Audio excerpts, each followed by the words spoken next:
What it is, what is up, welcome back to my channel. I know it's been a minute. And I have mad books to get through, so I'm not going to waste no time on this intro. So if you want to know what I've been reading since I've been away from the camera, stick around.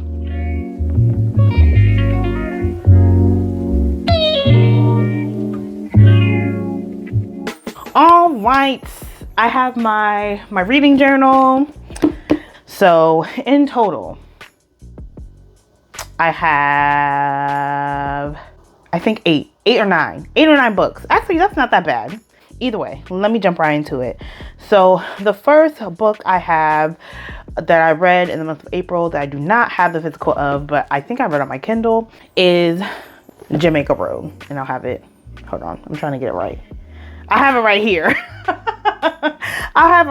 Jamaica Road. And Jamaica Road is an arc that I got, and it does not come out until August, I believe. I will say that I'm glad that I've had some time with this book because it's still on my mind. Like I'm still thinking about these characters and what they went through. And before I start getting into that, what is this book about? This book is about Daphne and Connie, but mainly about Daphne. It's a coming of age story. Daphne, it starts in the 80s in, I believe, South London. And Daphne is the only black girl in her school until Connie starts attending school with her. And he just moved from Jamaica to live with his mother, who has been living in Jamaica and has finally sent for her son. And it follows the friendship that blooms between Daphne and Connie that eventually blooms into a romantic relationship. And not only their relationship, but also, you know, them coming of age and the relationships that they have with their family and the relationships that they have with their community as their community is transforming from the 80s. And the book stops in I think the early 2000s, if not the late 90s. But also their community that's also transforming. I think Lisa Smith, the author, beautifully ties in all these changing dynamics through the years as these two individuals grow with each other and amongst themselves. And I had a really good time with this book. I have so many thoughts about specifically Connie and Daphne and the ending. But oh my gosh, the realization that Daphne comes to at near the end of the book. If you've read the book, just hit me with a DM, because when she comes to this realization and she's all like, Connie, I'm gonna have to choose me. I was just all like, girl, I feel you. I've been there. I've had the same exact realization. 5 out of 5, 100% recommend. I feel like there's so many things to discuss in this book. Thoroughly enjoyed it. The next book I have that I don't have the physical of because I got it from the library is How the Garcia Girls Lost Their Accent. I read this for my book club in April, and this follows 4 sisters, I believe. Yes, 4 sisters: Claudia, Sandra, Yolanda, and Sophia. And the story kind of works backwards. We start the story off, I believe, with Carla. No, it's Yolanda. I believe we start off the story with Yolanda, and she's in the Dominican Republic, and she's now a grown woman, and she's returned to the Dominican Republic after so many years of being away and being in the States. And it's pretty much, the title describes it all. It kind of goes into reverse on how the Garcia girls become Americanized and start to lose their identity or themselves as they know themselves when they were living in the Dominican Republic, if that makes sense. And this is also during the same time of Trujillo's dictatorship, and that's why the family moves in the first place, because the father is in opposition of this dictatorship, so they move to the United States. And the story pretty much works backwards in that, and we see from when they're adults to when they're young and how they come to assimilate to their American identity. Gosh, there was again so many themes in this book. I think I appreciated this read more when I debriefed or had my book club versus when I was reading it by myself. Like, there was so much that I had processed and had so much to say that I didn't realize I had to say until I met with the book club. So, you know, issues on cultural identity, immigration, coming of age, womanhood. It was, and also it was just I enjoyed particularly discussing it and debriefing it in the book club that I'm in, because it was, you know, women of many generations, and it was just interesting, the discussion that was brought up, just because of coming up in a different time and different perspective. But yeah, as always, I'll link, I don't know if I did in my last wrap up, but I'll link the book club that I'm a part of. If you're in the Baltimore area, we read BAM books every month. For the month of June, we're reading All Boys Aren't Blue by George M. Johnson. And again, I'll have the information about that book club if you're in the Baltimore area and you would like to join a book club. We are always accepting new members. Okay, and then the next book I read for the month of May that I don't have the physical of to show you all, and because I got it from the library, it's Fahrenheit 451. I know it's good. It's good etiquette for me to describe the book, but y'all, if y'all don't know, this is like one of those ones that a lot of people have read in their English classes. This is a dystopian, like think of 1984, those kind of novels. But this was one book that I wish I had read in English class. I think I would have appreciated this one more, because by the end I was just all like, it was chaos. If you don't know what the book is about, the main character works for the firefighters, and pretty much the firefighters in this society burns books. They go and they burn down homes with books. But then the main character starts to love to read and loves books. Yeah, I don't know if this is one of my favorite reads of the month. I know a lot of people, I know a lot of people, like, in the books that they've read for their English classes, this is one of their favorites. I was just like, I don't know. Okay, and I think that covers all the books that I don't have the physicals of. The ones that I have physicals for is a bunch. So the first one, in no particular order, because I'm just going off the top of this pile. The first book I have is it gonna focus? Allegedly by Tiffany D. Jackson. I've had this book for a minute. I don't want to give it way too much, because I feel like a lot of people who read this book don't give away too much, and I want to follow suit. But I will say that without giving away too much, Allegedly follows Mary, and Mary is in a home. She's supposed to be in adult jail, but whatever. She's in a home because she has been convicted of killing a baby. And for context, she is a young black girl accused of killing a white baby. But she is like, I did not kill this baby. I did not kill this baby. Like, she's adamant she did not kill this baby. And the whole time throughout the book, we're trying to figure out, so what exactly happened? How did this baby end up dying? And then we learn about Mary's relationship and like her dynamic with her mother and everything, and how everything ultimately led up happening. But let me tell you one thing that Tiffany D. Jackson is good for: unreliable narrator. And that's all I'm going to say. She's good for an unreliable narrator. And I was rooting for Mary the whole entire time. And I still am after reading the book. But man, the way that you're like F up your whole entire mind by the end of the book, and you're all like, hold up, I have to rethink everything I just read. And I'm very excited because I know that I think she's already released. I know Tiffany G. Jackson is coming out with 2 books. I think she's coming out with a middle grade mystery and another YA novel this year. And I'm very excited to read both. The next book I have in my pile is Nearly All the Men in Lagos Are Mad by Damilare Kuku. And I know this year I also read Only Big Bum Bums Matter. Today, I can't remember. Only Big Bums. But anyway, I read that book and I was all like, I really should read her first published work, which is Nearly All the Men in Lagos Are Mad, which is a collection of short stories. And I had such a good time. And again, I don't really like short stories. But the ones that everybody hypes up, this is one of them. And The Secret Lives of Church Ladies. The Secret Lives of Church Ladies is another good one. And this, if you like The Secret Lives of Church Ladies, pick up Nearly All the Men in Lagos Are Mad. I think my favorite story in this collection of books was Catfish. To quickly describe Catfish. So Catfish is this girl that ends up like connecting with this Nigerian artist, this popular Nigerian artist through Instagram.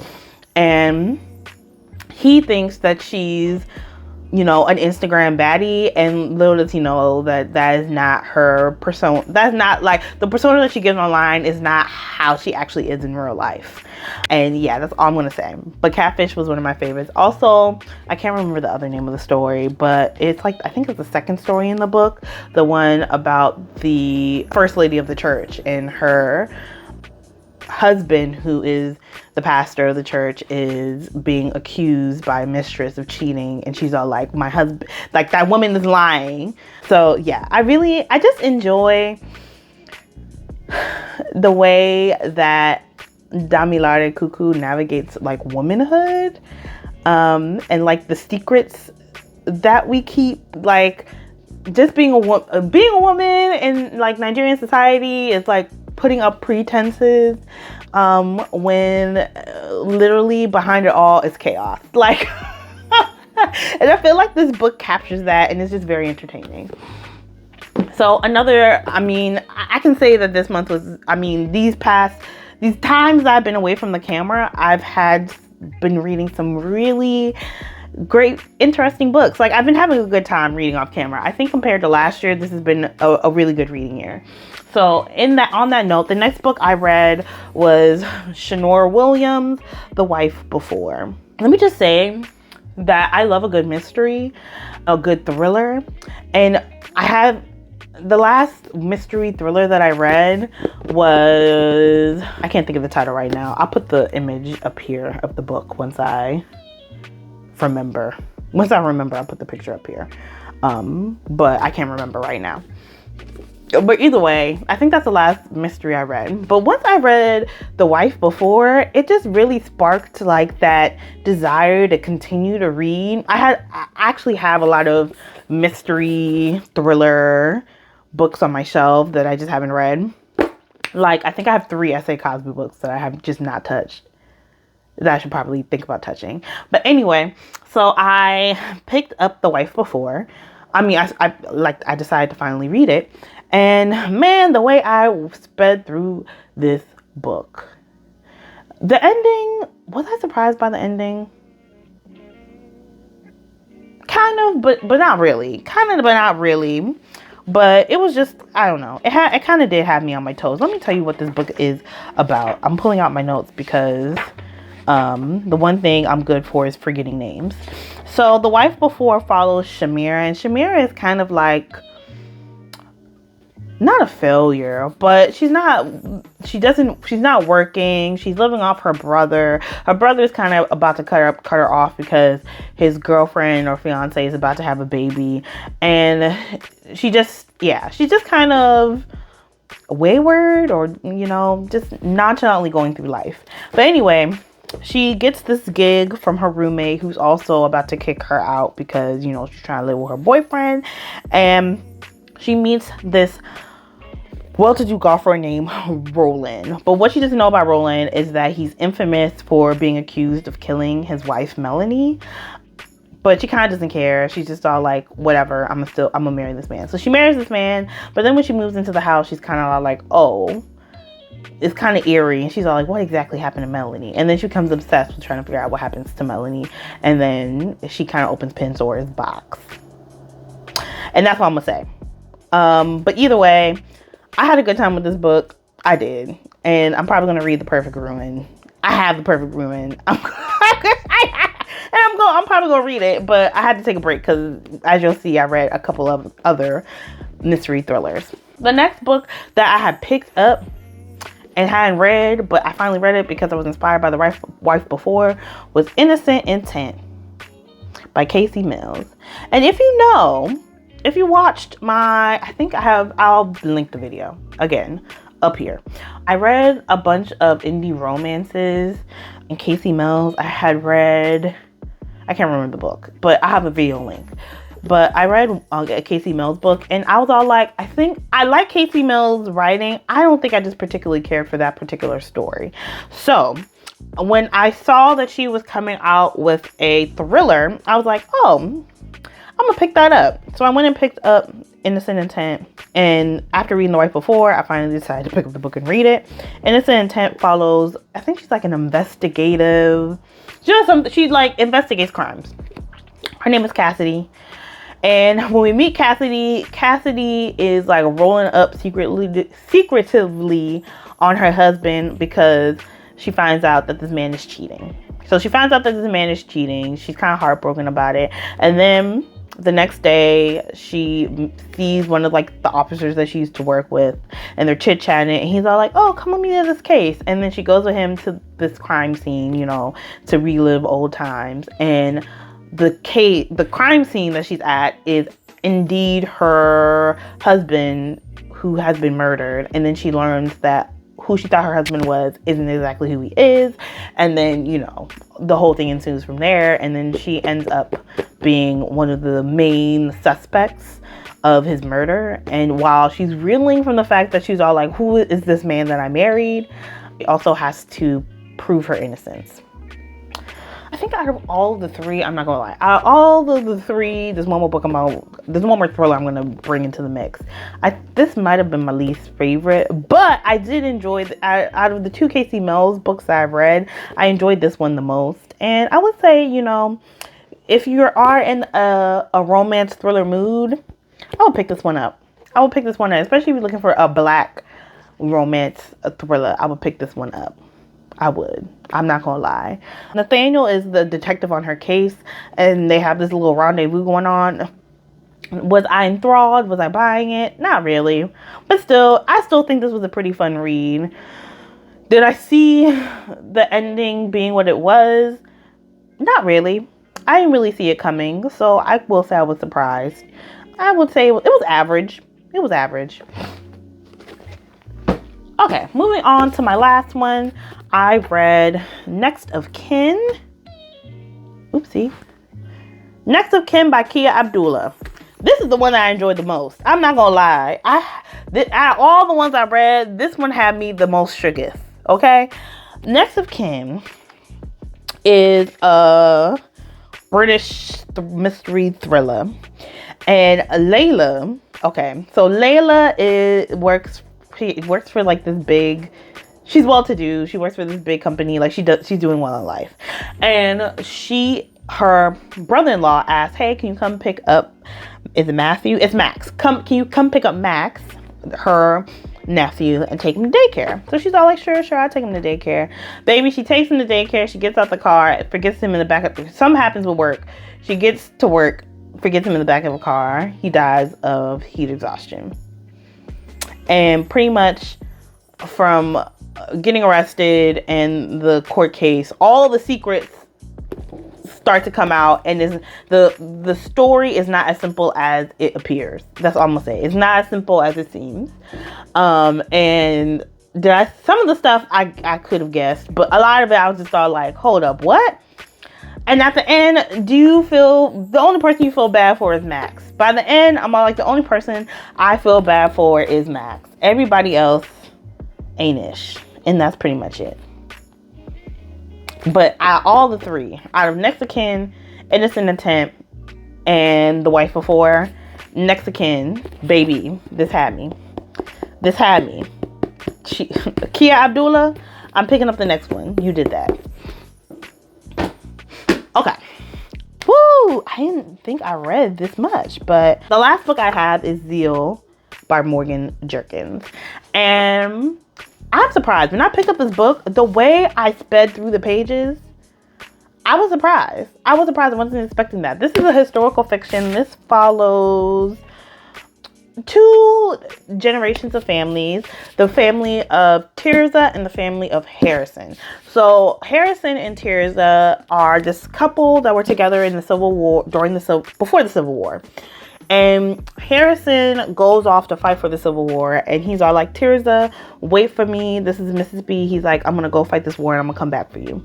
So 2 years go by. He comes back to the plantation that they both were living at, and Tirza is gone. The family that owned them has taken their slaves and gone to a different part. So Tirza and Harrison, are separated. And pretty much the story goes through each of their generations and what happens to Harrison and Tirza during the years after that Civil War, up until I believe the book goes to 2021. I think it goes to 2021, and it follows both generations follows the generation of Tirza's family and then the generation of Harrison's family. And this was a beautiful one.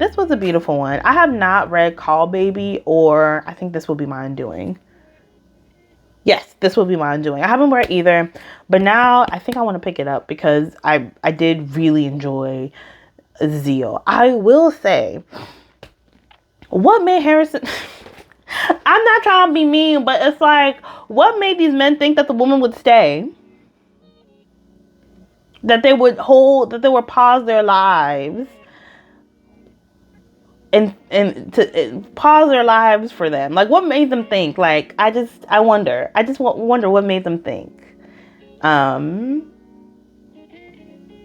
Because I would be all like, hopefully we see each other again. Like, I know, like, I love you, but I'm sorry, this is going to have to end. I'm going to go fight this war, and I can't tell you what's going to happen, but I'm not going to tell you to hold off on your life